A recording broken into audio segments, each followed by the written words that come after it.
Hello friends, कैसे हो आप सभी। तो आई होप आप सब बहुत अच्छे होंगे। तो स्वागत है आप सभी का मेरे चैनल में। और आज का जो हमारा टॉपिक है वो है वैदिक सभ्यता। आज मैं आपको वैदिक सभ्यता के बारे में बताने वाली हूँ। तो सिंधु घाटी सभ्यता जो थी ये काफ़ी विकसित सभ्यता थी और इसने अपना काफ़ी विकास किया था। इस सभ्यता के पतन के पश्चात कुछ वर्षों बाद एक और सभ्यता की नींव हमारे भारत में रखी गई और वो सभ्यता थी वैदिक सभ्यता। जो वैदिक सभ्यता थी इसने भी अपना काफ़ी विकास किया था और कहा जाता है कि आर्य ने इसकी नींव रखी थी। तो चलिए, मैंने यहाँ पे एक डेफिनेशन दी हुई है, हम इस डेफिनेशन को पढ़ते हैं। सिंधु घाटी सभ्यता काफ़ी प्राचीन और विकसित सभ्यता थी, किंतु इसके पतन के पश्चात काफ़ी वर्षों बाद एक और सभ्यता का विकास हुआ जिसे हम वैदिक सभ्यता के नाम से जानते हैं। वैदिक सभ्यता की नींव आर्यों ने रखी थी। आर्य कहाँ से आए थे, इस विषय में इतिहासकारों में काफ़ी मतभेद है। कोई कहता है कि ये भारत के ही मूल निवासी थे तथा किसी का मानना है कि यह मिडल ईस्ट या यूरेशिया से आए थे। अब वैदिक सभ्यता की नींव आर्यों ने रखी थी, ये तो कन्फर्म हो गया। पर आर्य कहाँ से आए थे, इस विषय में भी इतिहासकारों के बीच काफ़ी मतभेद है। कई इतिहासकारों का ये मानना है कि ये जो आर्य थे ये भारत के ही मूल निवासी थे और कई इतिहासकारों का ये मानना है कि ये जो आर्य थे ये मिडल ईस्ट या यूरेशिया से आए थे भारत में। आर्यों ने ही वैदिक सभ्यता की नींव रखी थी। आर्यों ने ही सबसे पहले घोड़ों का प्रयोग किया था तथा आवागमन के लिए रथ का प्रयोग किया था। अब जो रथ और घोड़ों में जो आवागमन होता था सबसे पहले आर्यों ने ही स्टार्ट किया था। आर्य तलवारबाजी व तीर कमान में काफ़ी निपुण थे। अब ये जो आर्य थे ये तीर कमान में और तलवारबाजी में काफ़ी निपुण थे। अब ये कैसे दिखते थे इसके बारे में भी वर्णन मिलता है कि ये जो आर्य थे गोरे थे और इनकी नाक जो थी वो लंबी थी और इनका जो कद था वो लंबा था और इनके बाल घुंघराले थे। तो ये वर्णन भी हमें मिलता है। 1500 ईसा पूर्व के आसपास आर्यों ने भारत के उत्तर पश्चिमी क्षेत्र में प्रवास किया। 1500 ईसा पूर्व के आसपास उत्तर पश्चिमी क्षेत्र में आर्यों ने प्रवास किया था। वैदिक काल में ही जनपदों का विकास हो गया था। वैदिक काल में ही जनपदों का क्या हो गया था, विकास हो गया था। राजाओं को अधिकार मिले, जाति वर्ण व्यवस्था की शुरुआत हुई, गायों को माता का दर्जा दिया जाने लगा, वेद और पुराणों की रचना हुई। अब जो जनपद थे ये वैदिक काल में ही बने, राजा बनने लगे, राजाओं को अधिकार प्राप्त होने लगे, राजा को ईश्वर का स्वरूप भी इसी सभ्यता में माना जाने लगा। वर्ण व्यवस्था की शुरुआत हो गई थी, गाय को माता का दर्जा दिया जाने लगा था, वेद और पुराणों की रचना हो गई थी वैदिक काल में। और इस टाइम पे पूजा होती थी, वो यज्ञ होते थे, बहुत सारे अनुष्ठान होते थे, अग्नि देवता की पूजा होती थी। जो इंद्र देवता था उन्हें वर्षा का देवता माना जाता था तथा उनकी भी पूजा होती थी। तब ये जो वैदिक काल है इसे भी दो भागों में बांटा गया है। एक तो है ऋग्वैदिक काल और दूसरा है उत्तर वैदिक काल। तो चलिए हम इनके बारे में पढ़ते हैं। तो सबसे पहले हम देखते हैं कि ऋग्वैदिक काल। तो ऋग्वैदिक काल में ऋग्वेद की रचना हो गई थी, लोगों ने स्थायी निवास शुरू कर दिया था जिससे जन बनने लगे थे। यह कबीले जन अपने राजा को चुनते थे। राजा के पास ज़्यादा शक्तियाँ नहीं थी, वह ज़्यादा धनी नहीं था। अब क्या हुआ कि ऋग्वेद काल में क्या हुआ, ऋग्वेद की रचना हो गई, लोगों ने स्थायी निवास प्रारंभ कर दिया था, है ना। मतलब कि वो गांव बना के कबीला बना के रहने लगे थे और इन्हें हम जन कहते थे। जो ग्रुप में रहते थे जन बनने लगे थे और ये जन होते थे या कबीले होते थे ये अपना राजा चुनने लगे थे। लेकिन जो राजा था इसके पास ज़्यादा शक्तियाँ नहीं थी, ये ज़्यादा धनी नहीं था और ये जो भी निर्णय लेता था ये जनता की परामर्श से लेता था। मतलब कोई भी फैसला खुद नहीं ले रहा है अभी का राजा, ये जो ऋग्वेदिक काल का राजा है, ये सारा जो भी निर्णय हो रहा है वो जनता की सहमति से हो रहा है। राजा कोई भी फैसला अपनी मर्जी से नहीं लेता था, जैसे कि मैंने अभी आपको बताया, जनता की सहमति से ही लेता था। कृषि होने लगी थी। अब ऋग्वैदिक काल में कृषि प्रारंभ हो गई थी। व्यापार वस्तु विनिमय के माध्यम से होता था। अब जो भी व्यापार था इस टाइम पे ये वस्तु विनिमय के माध्यम से होता था, मतलब कि मुद्रा की शुरुआत उस टाइम पे नहीं हुई थी। वर्ण व्यवस्था क्रम आधारित थी। अब वर्ण व्यवस्था जो थी वो कर्म आधारित थी। तांबा पत्थरों के हथियारों का प्रयोग होता था। स्त्रियों की दशा ठीक थी, उन्हें शिक्षा का अधिकार था तथा पिता की संपत्ति पर भी उनका अधिकार था। अब इस टाइम पे क्या है कि जो स्त्रियों की दशा है वो ठीक है, वो शिक्षा भी प्राप्त उन्हें हो रही है और पिता की संपत्ति पर भी उनका अधिकार है। उसके बाद स्टार्ट होता है उत्तर वैदिक काल। अब उत्तर वैदिक काल में क्या होता है कि उत्तर वैदिक काल में सामवेद अथर्ववेद और यजुर्वेद की रचना हो जाती है। जन जो है वो जनपदों में परिवर्तित हो जाते हैं, मतलब कि बड़े बड़े राज्य बनने स्टार्ट हो गए हैं। ऋग्वेदिक काल में जन है और उत्तर वैदिक काल में आते आते जो जन है वो महाजनपदों में परिवर्तित हो गए थे। राजा शक्तिशाली हो गया था, वह ज़्यादातर फैसला अपनी मर्जी से लेने लगा था। अब क्या हुआ, इस टाइम पे जो राजा था वो धनी होने लगा था, शक्तिशाली होने लगा था। जो राजा था इसे ईश्वर का दर्जा दिया जाने लगा था। तो ये जो राजा था ये कोई भी निर्णय ज़्यादातर अपनी मर्जी से लेता था, जनता को बीच में बोलने का अधिकार नहीं था। और अगर जनता कुछ कार्य करती थी राजा के खिलाफ तो उसे दंड देने का इस टाइम पे चलन भी स्टार्ट हो गया था।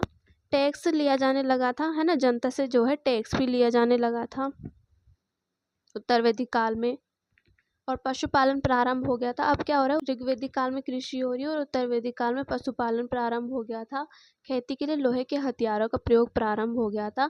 अब लोहा उत्तर वैदिक काल से आया था, उससे पहले लोहे की खोज नहीं हुई थी। व्यापार जो है वो मुद्रा माध्यम से किया जाने लगा था, मुद्रा की शुरुआत हो गई थी। अब जो वर्ण व्यवस्था थी जन्म आधारित हो गई थी, है ना, कर्म आधारित से हटके जन्म आधारित हो गई थी। अभी तक तो वर्ण व्यवस्था इतनी जटिल नहीं थी क्योंकि वो क्रम आधारित थी, लेकिन धीरे धीरे करके जो वर्ण व्यवस्था थी ये जन्म आधारित होने लगी थी। कुम्हार का बेटा कुम्हार, सोनार का बेटा सोनार व राजा का बेटा राजा कहलाने लगा था। मतलब कि ये व्यवस्था अब आ गई थी कि जो कुम्हार का बेटा है वो कुम्हार ही बन सकता है, वो राजा नहीं बन सकता है। जो सोनार का बेटा है वो सोनार ही बनेगा, और जो राजा का बेटा है तो उसको अपनी काबिलियत सिद्ध करने की ज़रूरत ही नहीं थी। अगर वो नकारा भी, उसको कुछ भी नहीं आता है, फिर भी वो राजा ही बनेगा। ये जो प्रथा थी इसका चलन हो गया था। गोत्र व्यवस्था प्रारंभ हो गई थी, पशु बलि प्रारंभ हो गई थी, स्त्रियों की दशा में गिरावट आने लगी थी।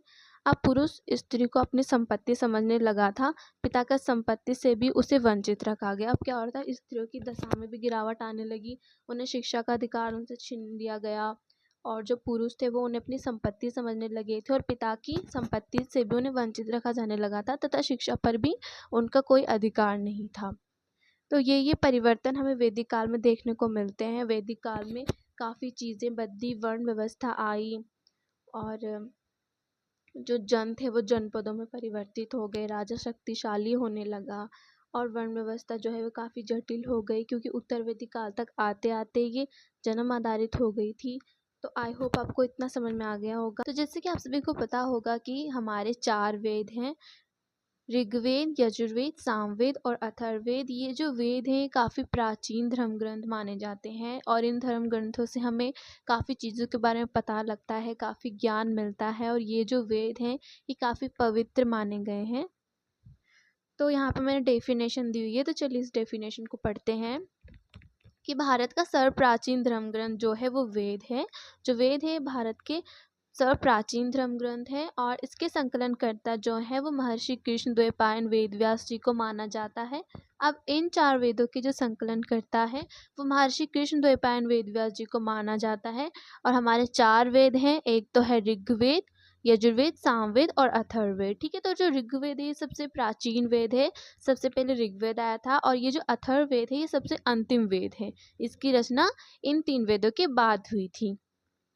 तो जो ये 4 वेद हैं इन वेदों को संहिता कहा जाता है, ये याद रखना बहुत ज़रूरी है। देखिए दोस्तों, ये जो वेद है ये आपके स्कूल टाइम पे, आपके कॉलेज टाइम पे, आप कहीं का भी एग्ज़ाम भर लीजिए किसी भी गवर्नमेंट जॉब का, वहाँ पूछे जाते हैं। तो ये जो वेद है इनके बारे में जानकारी होना बहुत ज़रूरी है। तो ये जो 4 वेद हैं तो इन वेदों को संहिता कहा जाता है। और चलिए हम ऋग्वेद के बारे में पढ़ते हैं। तो जो ऋग्वेद है काफ़ी प्राचीन वेद है जिसे ऋग्वेदिक काल में लिखा गया था। अब जो वैदिक काल है इसे 2 भागों में बांटा गया है, एक तो है ऋग्वेदिक काल और एक है उत्तर वैदिक काल। तो जो ऋग्वेद है इसे ऋग्वेदिक काल में लिखा गया था, और जो हमारे बाकी के 3 वेद हैं यानी कि यजुर्वेद, सामवेद और अथर्ववेद, इन्हें उत्तर वैदिक काल में लिखा गया था। तो जो ऋग्वेद है इसे ऋग्वेदिक काल में लिखा गया था। तो इसमें 10 मंडल और 1028 सूक्त हैं। अब मंडल से हमारा अभिप्राय है अध्याय से, जैसे कि आप कोई भी बुक पढ़ते हैं तो उस पे अध्याय होते हैं ना, तो वैसे ही ये जो ऋग्वेद है ये भी एक बुक टाइप की है। तो इसमें 10 मंडल हैं और 1028 सूक्त हैं। अब सूक्त से मतलब यहाँ श्लोक से है, क्योंकि ये जो ऋग्वेद है ये संस्कृत में लिखा गया था, तो सूक्त मतलब कि श्लोक को संस्कृत में सूक्त कहते हैं।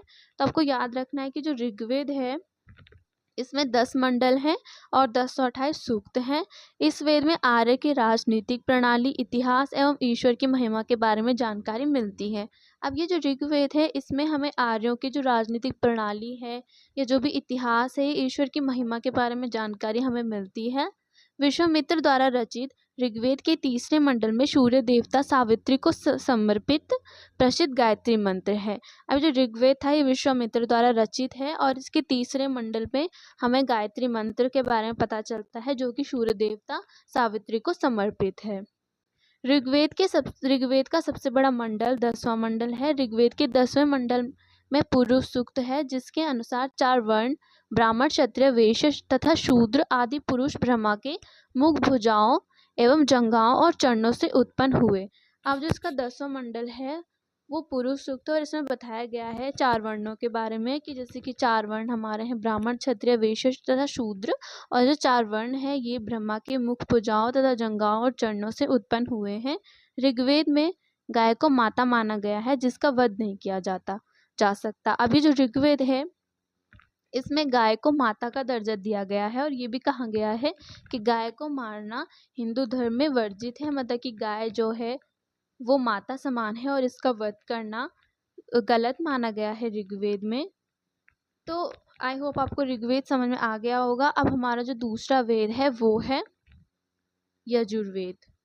तो यजुर्वेद में यज्ञों के नियमों एवं विधि विधान का संकलन मिलता है। इसमें बलिदान का भी वर्णन मिला है।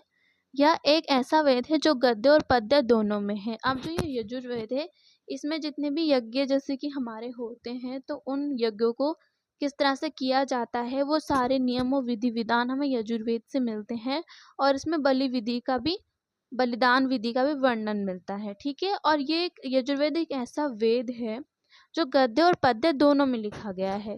तो अब हमारा जो तीसरा वेद है वो है सामवेद।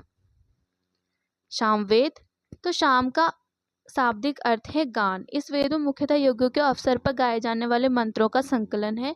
अभी जो सामवेद है तो इसमें जो यज्ञों के वक्त हम जो मंत्र जाप करते हैं, जो बोलते हैं, वो सामवेद में वर्णित है। इसमें जो है 1810 सूक्त हैं जो प्रायः ऋग्वेद से लिए गए हैं। अब इसमें जो सूक्त हैं वो ऋग्वेद से लिए गए हैं। इसे भारतीय संगीत का जनक कहा जाता है। अब ये जो सामवेद है इसे भारतीय संगीत का क्या कहा जाता है? जनक कहा जाता है। तो हमारा जो अंतिम वेद है और चौथा वेद है वो है अथर्ववेद। तो अथर्व ऋषि द्वारा रचित इस वेद में कुल 731 मंत्र तथा लगभग 6000 पद्य हैं। अब अथर्ववेद में 731 मंत्र हैं और लगभग 6000 क्या है? पद्य हैं। इसके कुछ मंत्र ऋग्वेदिक मंत्रों से भी प्राचीनतर है, मतलब कि ऋग्वेदिक मंत्रों से भी प्राचीन है। औषधियों का उल्लेख सबसे पहले अथर्ववेद में मिलता है। अब जो औषधियाँ हैं इनके बारे में उल्लेख जो है अथर्ववेद में मिलता है।